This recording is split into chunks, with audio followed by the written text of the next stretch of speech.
Please, go and stop him, and come back to me once we're no longer in danger.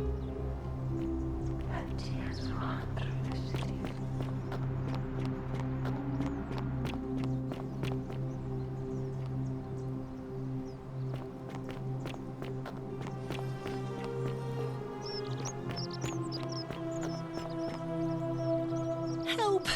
You have to do something! A man arrived in the baths. You have to do something.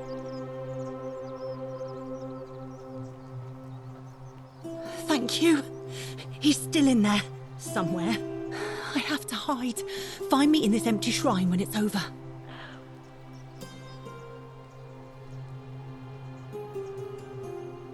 What? Why?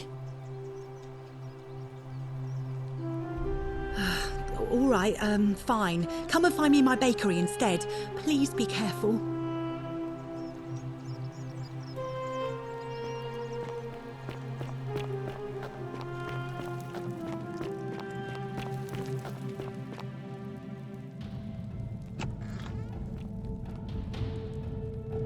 Stop right there. I'm looking for Tiberius Quinctius Crispus, otherwise known as Quinctius. Do you know where he is?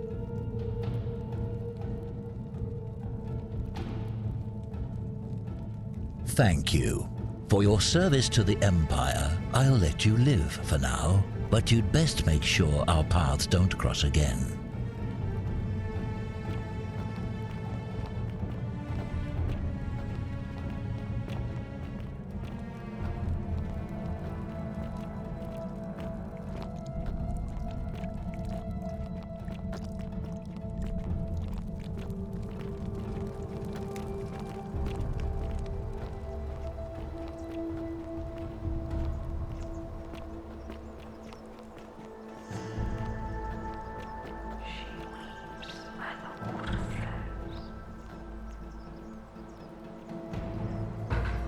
Filthy, lying degenerate.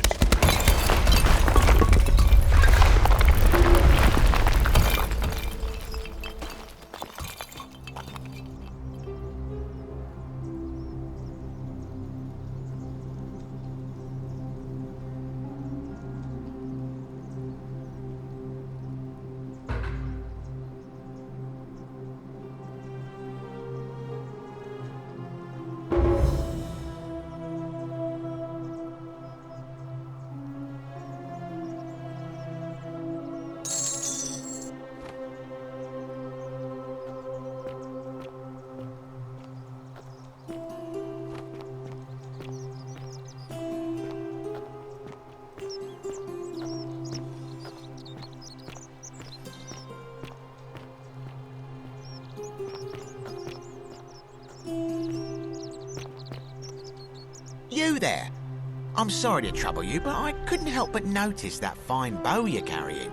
No idea how you managed to get your hands on it, especially in the light of our dear old magistrate's ban, but I'm impressed. And before you ask, no, I wouldn't dream of trying to buy it from you. I have no use for it, but I would like to propose a joint business. Tell me, do you have any idea how people here end up as... Well, between you and me, I found an old scroll from years ago, hastily written, in which the author, he wrote that when the golden rule is broken, statues spring to life all over the city, wielding golden bows and begin firing golden arrows at the inhabitants. Supposedly, one or two of those arrows is enough to turn a full-grown man into gold. Now, of course, that is a travesty, a terrible, horrible waste of human life, which has to be stopped. And yet, I can't help but think of a tale told by that Greek fella Aesop. With the ability to transmute organic matter into gold, one could create infinite wealth. Use your imagination, golden animals, insects, and even if we were to split all those riches between the two of us. Excellent. So the first question is, how do we get our hands on one of those golden bows? Now, I have a plan, but first, tell me, are you familiar? No problem. Allow me to explain. The one thing priests and poets agree on is that she carried with her a golden... And it just so happens that there is a shrine of Diana in this very forum, with a prominent statue. And would you like to guess what she's holding in her hand? Precisely. I can't tell you how many hours I've spent in that temple staring at it, trying to figure out how to retrieve it without breaking... Oh, gods, no. If you tried that, we'd all be dead within moments, I'm sure. No, here's what I propose. You give your bow to me, I cover it in a thin layer of gold leaf. Then you enter the shrine, extinguish the braziers, and under cover of darkness, swap out the fake for the original. It's not theft exactly, it's more... But make no mistake, this is a dangerous path, and there's no way of knowing. But in my experience, all the best adventures begin with a... Now, you must have questions. Because the gods would see you, of course. Hence my proposal. I'm more of an ideas man, whereas you're obviously the more resourceful and heroic. When Prometheus stole fire from the gods and became a hero to all mankind, do you think he was worried about the danger? Only because he was silly enough to get caught. So, are you in, partner?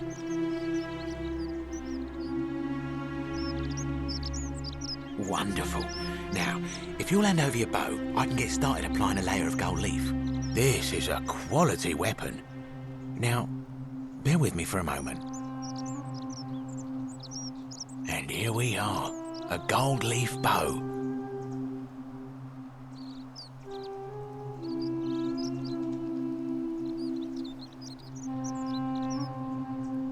Now I've gone and unlocked the Shrine of Diana for you, so as quick as you can, head on inside. It's just at the end of the street on the left. May the gods not watch over you.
partner.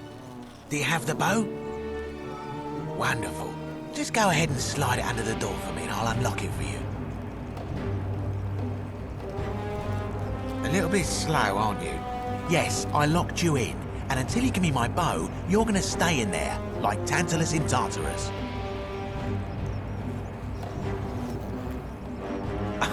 No, technically, I never said that. I said, if we were to split all those riches between the two of us, infinite wealth is still infinite. It's hardly my fault if you can't tell the difference between a hypothetical and a promise, now is it? Oh, I do love a good loophole.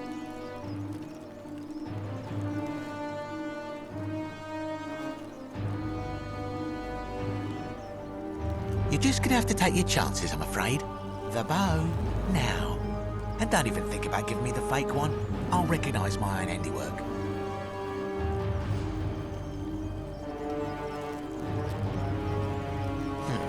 I would reconsider my position quickly if I were you. I'm not sure if you noticed, but you're stuck in there with a hornet's nest, and they can be rather aggressive toward intruders. You know, some say it takes 27 hornet stings to kill a man, but I always wondered how anyone could have known that. Let's find out if they were right, shall we?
My beloved Galatea, I write this so that one day, when we're finally together, you will understand what I've done and why I had to do it.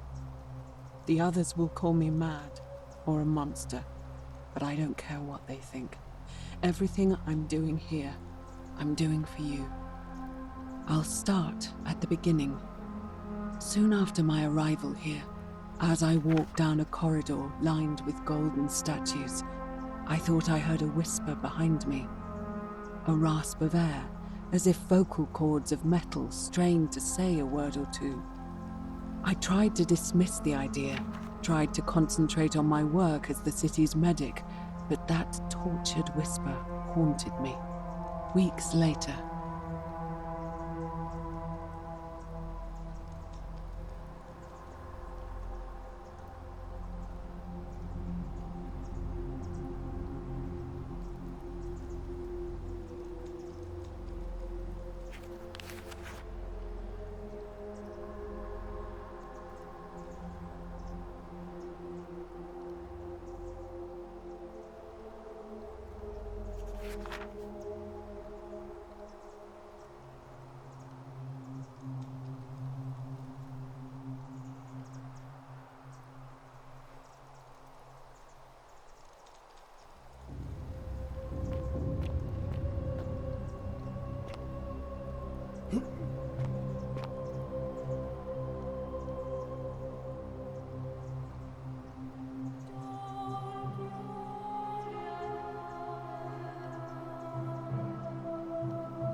Stop.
You're not supposed to be here.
Hmm.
Help me. Give me peace. Kill me.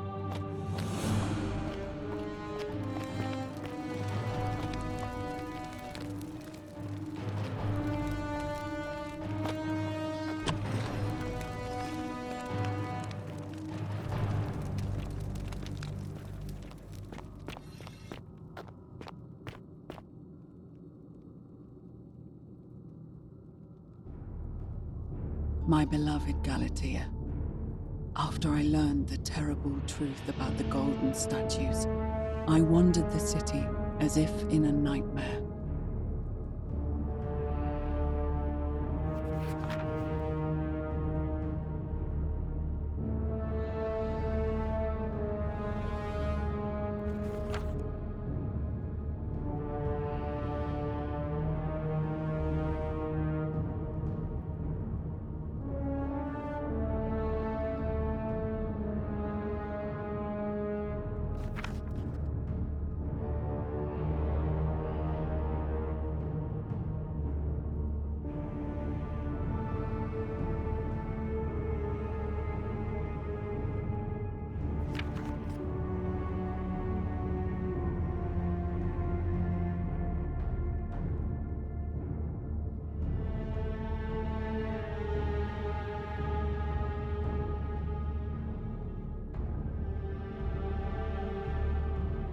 My beloved Galatea, after I learned the terrible truth about the golden statues, I wandered the city as if in a nightmare. What must life be like for these poor souls, entombed in gold, but kept alive somehow? Trapped in their own personal Tartarus, consigned to eternal torment, too horrific for any sane mind to comprehend. I tried to offer them what small mercies I could. I began to talk to them, to keep them company. I'd imagine backstories for them, give them names, and tell them of the world, of the histories and stories I'd learned as a child. As the others became more concerned by my charity, I sought solitude from them, preferring the company of my tormented charges. Discovering a way into the abandoned palace, I began to spend my days walking its halls and sharing with its occupants ancient tales, my mind turning to those of Apollo and Daphne, Perseus and Medusa, and Pygmalion and Galatea. Pygmalion, the sculptor who fell in love with a beautiful statue, and who, praying to Aphrodite for aid, discovered that his beloved Galatea had come to life. It was then that I heard you whisper to me, Galatea. Forgive me.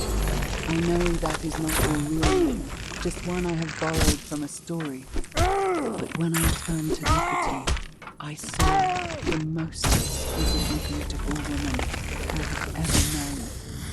Your face, forever frozen in a look of formless sadness. Our meeting gave me new purpose, to free you from your golden prison, so that I might one day hear you speak, not just whisper your true name to me.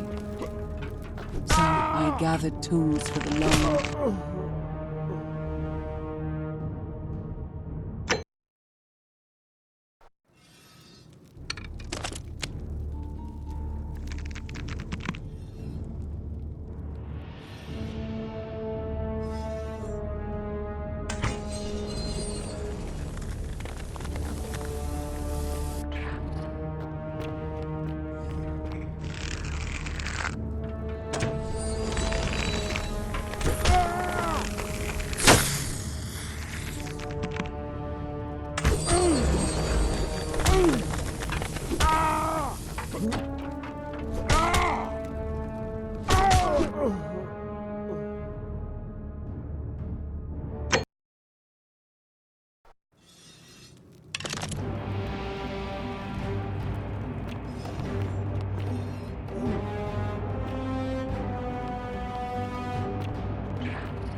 Help us. You. Help us. Kill me. You. Just one.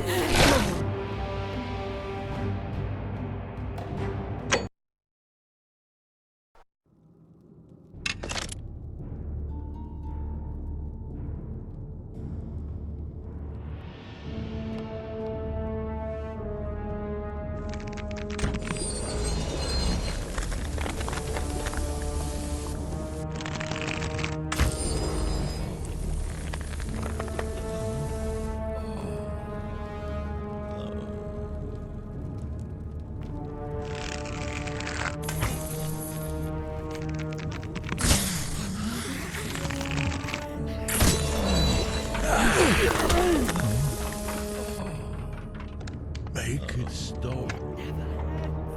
Kill me. Please.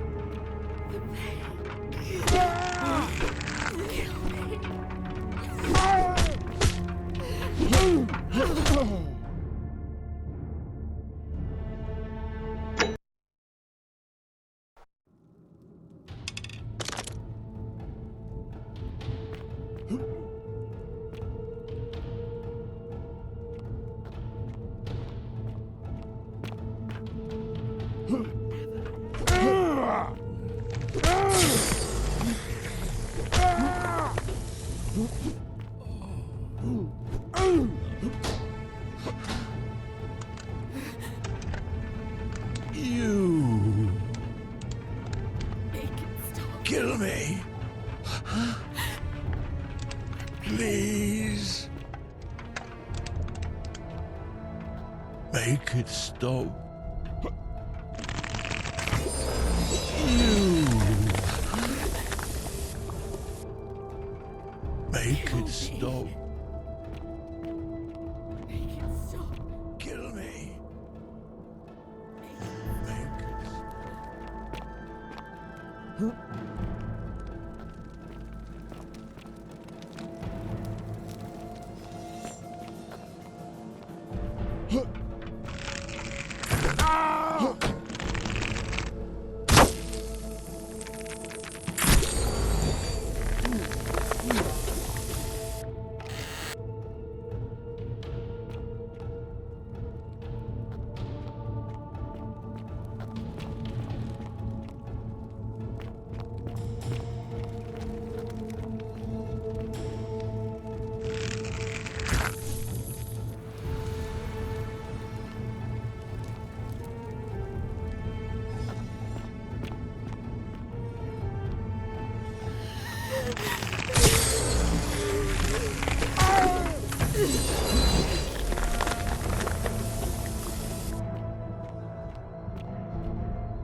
My beloved Galatea, my attempts at freeing these souls from their golden prisons have not been going to plan. My first charge was a Greek woman who I called Iodame after the Athenian turned to stone by Medusa. Drilling through the gold that encased her, I was vindicated by the discovery that beneath half an inch of gold, which is so rigid it must be some kind of alloy, was living flesh. Unfortunately, this golden alloy seems to have fused with her skin, so removing it exposed this, my beloved Galatea. My attempts at freeing these souls from their golden prisons have not been going to plan. My first charge was a Greek woman who I called Iodame after the Athenian turned to stone by Medusa. Drilling through the gold that encased her, I was vindicated by the discovery that beneath half an inch of gold, which is so rigid it must be some kind of alloy, was living flesh. Unfortunately, this golden alloy seems to have fused with her skin, so removing it exposed the sinew and muscle beneath and appeared to cause her great pain. At first, I braced myself, expecting that inflicting such pain would break the golden rule, and yet, somehow, it did not. It seems whichever god is responsible for imprisoning these poor souls does not care about their suffering at all. They are forsaken. Undeterred, I pressed on, working late into the night, attempting to remove the golden layer that encased her as delicately as I could. Eventually, I was able to free most of her body, but when I released her from her restraints, her first act was to lunge for my throat, clawing at me with all her strength and those sharp metal talons. This was my thanks for trying to save me. Whatever possessed Aradamia to attack, she was clearly not a suitable subject for my experiment, and I was forced to lock her inside an isolated wing of the palace and bar the door. As I continued working on others, I could hear her flailing and launching herself at the outside endlessly. Regrettably, my other experiments bore similar results, and after relocating a few times, most of the palace is now too dangerous to work in. Still, as much as my heart aches to know that you're suffering, I cannot risk attempting to undo you yet. Not until I have perfected a method that will bring you back to me, whole in both mind and body, and ensuring your quality of presence. I promise you this. One day we will be together, even if I have to free every last statue in this god's forsaken place.